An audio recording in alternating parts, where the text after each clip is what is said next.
Kita awali dulu sebelumnya. Assalamualaikum warahmatullahi wabarakatuh. Waalaikumsalam Waalaikumsalam warahmatullahi wabarakatuh. wabarakatuh. Alhamdulillah, alhamdulillahirabbil alamin wassalatu wassalamu ala asrofil anbiya'i wal mursalin wa ala alihi wa ashabi asmain amma ba'du. Alhamdulillah teman-teman untuk hari ini kegiatan kita shortcast untuk penulisan skripsi terkait dengan metode penelitian kuantitatif dengan permintaan teman-teman yang kemarin mengikuti shortcast di kampus. Semoga kegiatan ini bisa bermanfaat nantinya. Baik, untuk mengawali kegiatan ini, mari kita buka bersama dengan membaca basmalah. Bismillah. Bismillahirrahmanirrahim.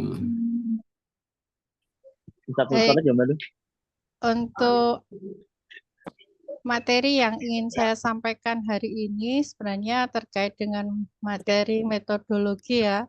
Untuk yang sudah ikut di perkuliahan saya mungkin sudah terbiasa eh, dengan materi ini. Jadi nanti untuk teman-teman yang sudah pernah mengikuti perkuliahan di kelas pusat tentunya, eh, saya pikir nggak masalah ya.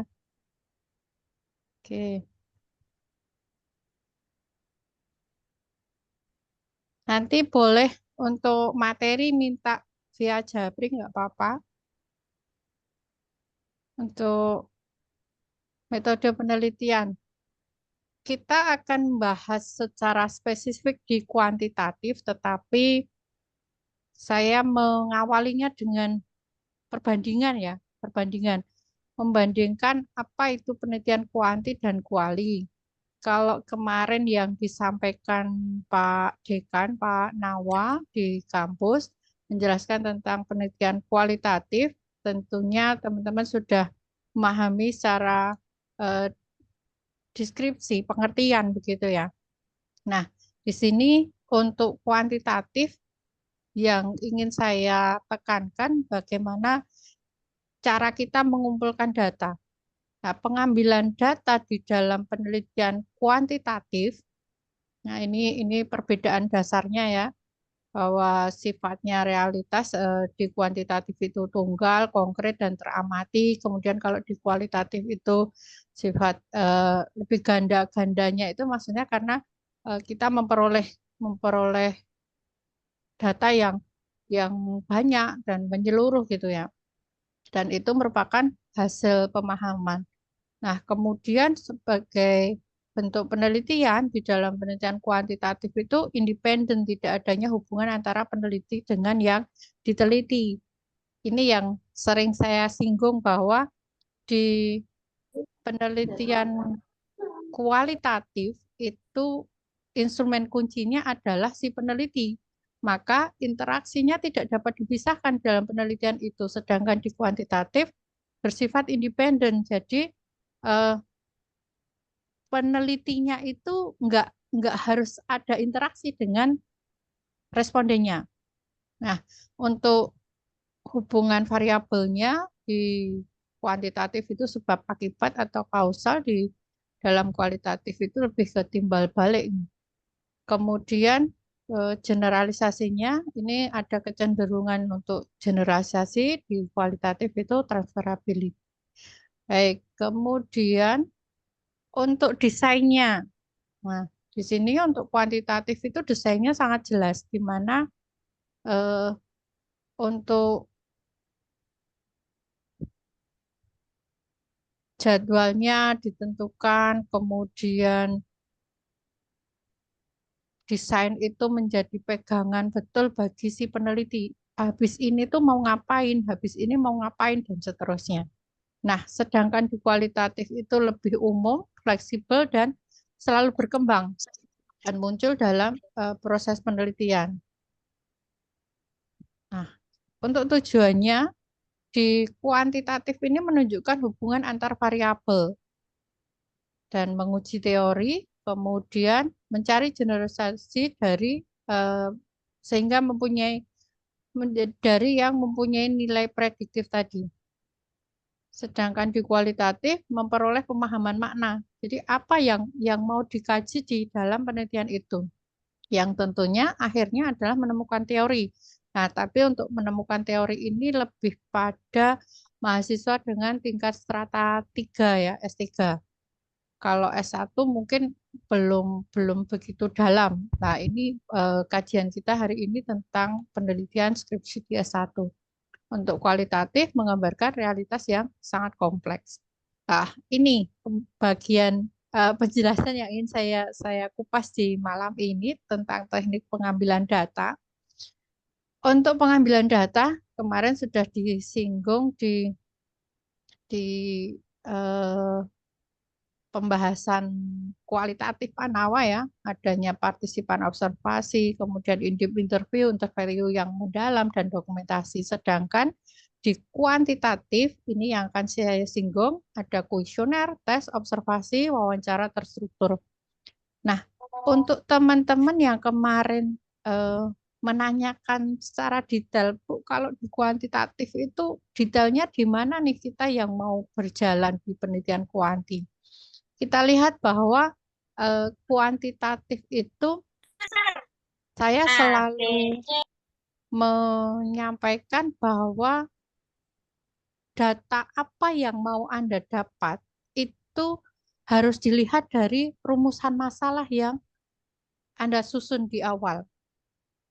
Contoh pada penelitian tentang kajian pengaruh minat belajar terhadap prestasi belajar siswa. Nah, maka apa yang diukur nih? Yang variabel X-nya minat, variabel Z-nya adalah prestasi. Maka dari situ kita akan eh, mengumpulkan data terkait dengan minat tadi. Minat itu kan tidak ada alat ukur yang pasti, seperti kalau kita mengukur tinggi badan, mengukur Ya wis, lah ya ngopo? panjang panjang meja atau tinggi badan, berat badan, waktu. Nah, seperti itu kan belum ada alat ukur yang pasti. Maka si peneliti nantinya harus menyusun sebuah instrumen. Nah, ini yang kemudian alat ukur ini yang harus kita uji validitasnya. Teman-teman yang di Zoom, monggo maupun yang di TikTok ya, silakan kalau mau bertanya mengalir aja. Jadi saya boleh dipotong silakan nggak apa-apa. Yang di Zoom bisa pakai tangan ya, emot tangan nanti silakan bisa diinterupsi. Nah, untuk Bu, oke dari Bu, siapa ini? maaf Bu, mungkin bisa diulangi. Puji Bu, Oh, Mbak Diana. Puji. Maaf, Nggih. mungkin bisa diulangi Bu, tadi agak ini sinyalnya agak buruk. Oh, Yang oke. teknik pengumpulan data kalau yang Yang kuanti atau kuali? Yang kita bahas malam ini yang kuanti ya Mbak kuantitatif Puji ya. tadi, yang Oke, kuantitatif tadi. ya. Saya tekankan lagi di teman-teman bahwa teknik pengambilan data di penelitian kuantitatif itu ada beberapa, tergantung nanti data apa yang Anda butuhkan. Nah, di sini yang saya bahas ada kuesioner, ada tes, ada observasi maupun wawancara terstruktur. Loh, Bu, kok ada wawancara? Nah, wawancaranya di sini itu wawancara terstruktur karena eh, untuk wawancara yang tidak terstruktur itu nanti masuknya di penelitian kualitatif, di mana wawancara terstruktur itu kita sudah menyediakan jawaban sehingga kita bisa membuat scoring untuk penilaiannya. Nah, untuk teman-teman nanti ini saya recordnya bisa saya upload di YouTube ya. Jadi nanti yang ketinggalan bisa mengikuti. Baiklah, kembali lagi. Ketika di penelitian kualitatif, ingat kata kuncinya di mana si peneliti itu sebagai instrumen kunci. Dia yang nantinya bekerja di dalam penelitian itu sehingga untuk melakukan penelitian, ya dia yang terjun langsung. Nah, ini ada yang bertanya enak pakai metode R&D apa kuanti, Bu? Untuk secara praktisnya, teman-teman yang tidak suka, bukan tidak suka ya, yang merasa tidak mampu, tapi kalau menurut saya ya harus memampukan diri gitu ya. Saya pikir kuanti maupun R&D itu ada kelebihan dan ada kekurangannya. Maka monggo teman-teman nanti kita coba ulas dulu R&D itu yang seperti apa, kemudian kuanti itu bagaimana kelebihan dan kekurangannya, begitu ya Mas ya. Baik, kita lanjut di kuesioner. Tentunya kita butuh instrumen ketika memang data yang mau kita dapatkan itu belum ada alat ukur yang pasti. Nah, baik, nanti Mas Abdul Aziz ya, saya singgung di studi komparatif ya. Baik, jadi untuk penelitian kuantitatif, instrumen kuncinya itu bukan si peneliti, tapi ya instrumen yang digunakan untuk mendapatkan data di dalam penelitian Anda. Maka di dalam penelitian kualitatif yang divalidasi datanya, sedangkan di penelitian kuantitatif yang divalidasi instrumennya. Dengan logika berpikir bahwa ketika alat ukurnya sudah valid, data yang diperoleh berarti valid. Nah, ini yang menjadi pegangan buat teman-teman. Maka kalau teman-teman menentukan pengambilan datanya itu pakai kuesioner, pakai tes, nah berarti harus menyiapkan alat ukur yang mau digunakan dan harus diuji dulu validitas maupun reliabilitasnya. Nah, bagaimana kita menentukan tekniknya begitu ya? Contoh tadi, mengukur minat. Nah, itu kan belum ada alat ukurnya. Maka kita harus menggunakan angket, kuesioner, atau istilahnya wawancara terstruktur itu juga bisa. Nah, kalau yang nilai atau prestasi siswa bagaimana? Nah, kalau prestasi siswa kita bisa menggunakan dokumentasi ketika data yang Anda perlukan itu terkait dengan proses pembelajaran yang sudah dilakukan guru, di mana di akhir pembelajaran guru pasti melakukan evaluasi. Bisa diterima nggak? Jadi gini, proses pembelajaran ya, satu proses pembelajaran itu di RPP pasti kan dimunculkan materinya apa, tujuan pembelajaran, materinya apa, langkah-langkah pembelajarannya bagaimana, sampai dengan evaluasinya.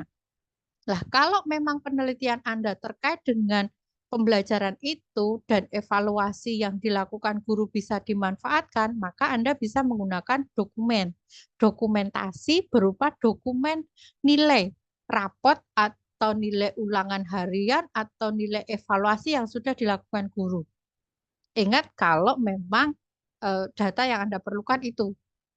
Ada teman-teman yang melakukan penelitian itu hanya fokus di satu pembelajaran, di mana Bu, saya tuh mau mengukur aspek kognitif dari materi ini saja, sedangkan guru tidak melakukan proses evaluasi dengan yang saya maksudkan begitu. Contohnya, gurunya ternyata hanya mengukur di psikomotor dengan praktek, misal di mata pelajaran fikih ya. Mohon maaf ya, di TikTok saya hanya fokus di prodi PAI untuk hari ini pembahasan kita, jadi mungkin saya contohkan di situ. Ada mahasiswa yang mau mencoba menguji teori terkait dengan pengaruh metode demonstrasi pada ada praktek ibadah begitu ya, pada sholat atau sholat jenazah misalkan. Nah, berarti guru kan bukan guru, si peneliti mungkin memerlukan penilaian yang yang dilakukan guru pada saat proses siswa melaksanakan praktek ibadah sholat jenazah. Nah, dari situ berarti kan tidak ada pengukuran aspek kognitifnya. Kalau mahasiswa tadi mau difokuskan ke aspek kognitif, berarti harus membuat soal. Nah, judulnya berarti bukan bukan nilai praktek ibadah ya, kebalik ya. Saya konsepnya kebalik tadi. Kalau mahasiswa tadi mau mengukur pengaruh metode demonstrasi terhadap aspek kognitif pemahaman siswa terhadap materi sholat jenazah, berarti kan eh, berarti guru harus melakukan tes untuk evaluasinya berupa soal ya. Nah, maka si peneliti nanti menyusun sebuah instrumen tes ya, instrumen tes sehingga mendapatkan nilai dari aspek kognitifnya. Nah, itu berarti nanti instrumennya berupa tes dan harus diuji validitas dan reliabilitasnya. Tapi kalau kita mendapatkan hasil evaluasi dari guru, logika kita eh, guru itu sudah menyusun sebuah instrumen yang sudah diuji validitas dan reliabilitasnya sehingga kita tinggal memanfaatkan dokumentasinya. Itu untuk teknik pengumpulan data. Kemudian untuk observasi, observasi yang hasilnya berupa angka, ini nanti sistemnya begini. Kita melakukan pengamatan, tetapi sudah membuat instrumen-instrumen yang di situ nanti ada indikator untuk menilai. Oh, siswa dikatakan aktif itu ketika sudah memenuhi berapa indikator begitu. Nah, itu untuk observasi. Tapi biasanya dilakukan di penelitian tindakan kelas untuk muncul data angka. Eh, saya respon langsung juga di TikTok ya, ada perbedaan konseptual sama operasional di bab 3. Untuk yang kuantitatif itu kan ada definisi konseptual dan definisi operasional. Lah untuk definisi konseptual itu logika kita ketika mau menjelaskan sesuatu tentunya kita berdasarkan teori yang sudah ada. Maka ketika menjelaskan definisi operasional, Anda harus berpegang pada teori yang Anda gunakan. Oh, teorinya si A bahwa minat belajar itu bla bla bla. Nah, Anda jelaskan, referensinya dicantumkan. Itu untuk konseptual. Sedangkan operasional itu pengertian dari teori tadi, tetapi sudah Anda sintesa dari beberapa teori yang kemudian kita simpulkan. Di dalam penelitian ini yang saya maksudkan dengan minat belajar adalah bla bla bla. Nanti Anda bisa tuliskan indikator yang Anda maksudkan di minat belajar tadi.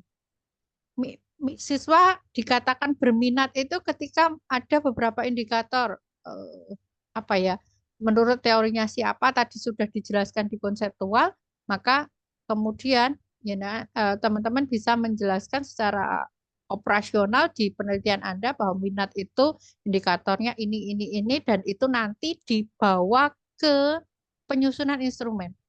Sehingga apa yang muncul di definisi operasional itu akan menjadi indikator di dalam instrumen yang Anda susun. Baik itu nanti menjadi indikator dari kuesioner. Kalau minat kan nggak mungkin tes ya. Minat itu persepsi siswa, maka bentuknya kuesioner atau observasi juga bisa. Begitu ya Mas ya. Eh, Mas dan Mbak yang di TikTok, kemudian yang di Zoom, tadi ada pertanyaan dari Mas Abdul Aziz tentang studi komparatif. Nah, untuk penelitian kuantitatif, mohon maaf saya stop share dulu. Kemarin seingat saya ada di Google Drive di kelas apa ya MTA kalau nggak salah. Bentar. Penelitian komparatif atau nggak usah saya share screen ya.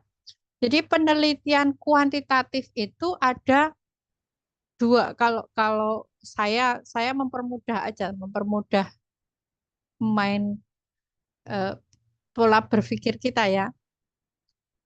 Penelitian kuanti ada dua. Yang satu korelasi, yang satu komparasi.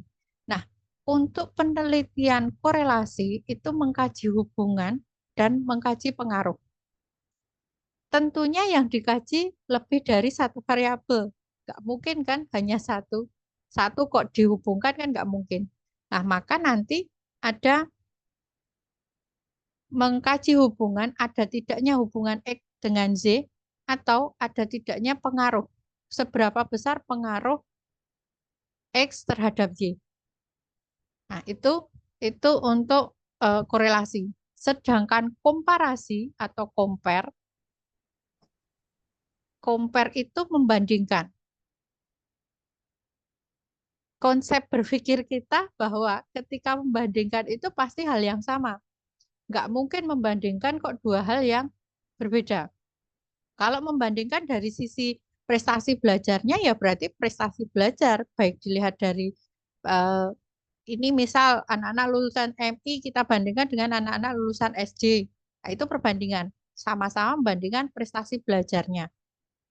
Nah, yang dibandingkan siapa? Nah, itu yang menjadi pembagian di komparasi.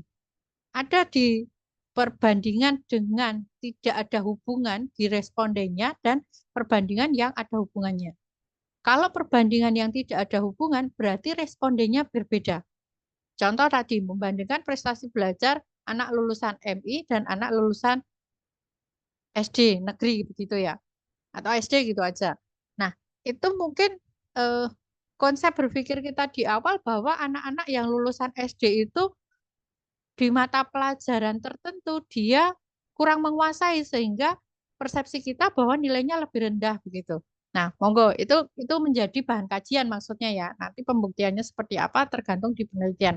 Nah, di sini ada yang menanyakan jika hipotesisnya berpengaruh tapi negatif, apakah harus merubah biar berpengaruh positif? Enggak ya, Mas ya. Jadi teman-teman yang lain juga sama, ketika kita melakukan penelitian, kok hasilnya nggak sesuai ya, ya sudah jangan dirubah hipotesisnya. Hipotesis awalnya apa ya hasilnya seperti itu kita sampaikan apa adanya. Saya pikir gini teman-teman, ketika lu Bu kok nggak sesuai sama hipotesisnya ya berarti kan penelitian kita nggak berhasil nih, bukan bukan gitu ya berpikirnya bukan begitu bahwa ketika kita melakukan penelitian itu ya maaf ada yang bocor sebentar. Ketika ada yang melakukan penelitian kemudian hasilnya nggak sesuai, ya sudah itu kita sajikan apa adanya dan kemudian nanti teman-teman bisa mengkaji dari berbagai indikator yang Anda gunakan. Contohnya ketika tadi menggunakan angket. Nah, indikator di angketnya itu apa saja? Maka nanti bisa bisa kita kupas di situ. Ini kenapa jadi berpengaruhnya negatif gitu. Oh, di indikator ini tuh hasilnya sekian, di indikator itu hasilnya sekian dan seterusnya.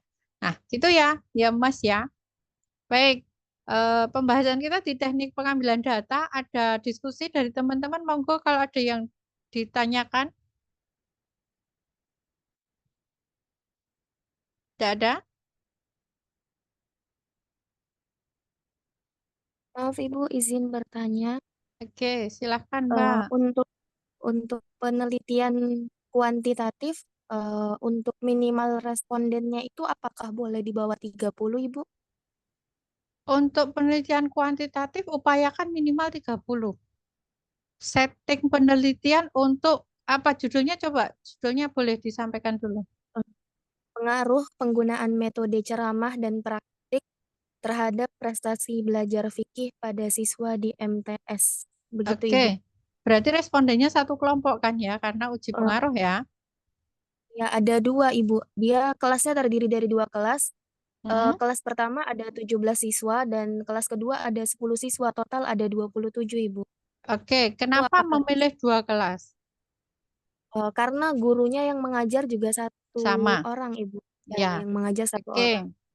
berarti itu nanti dua kelas ini sebagai populasi dan otomatis sebagai sampel karena Anda gunakan semua.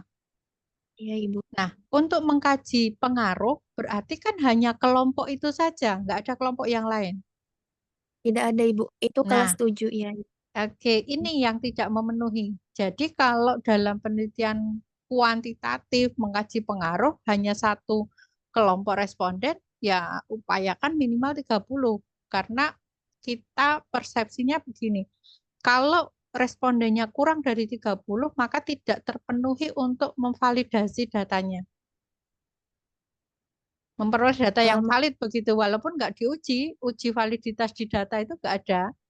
Tapi logika berpikir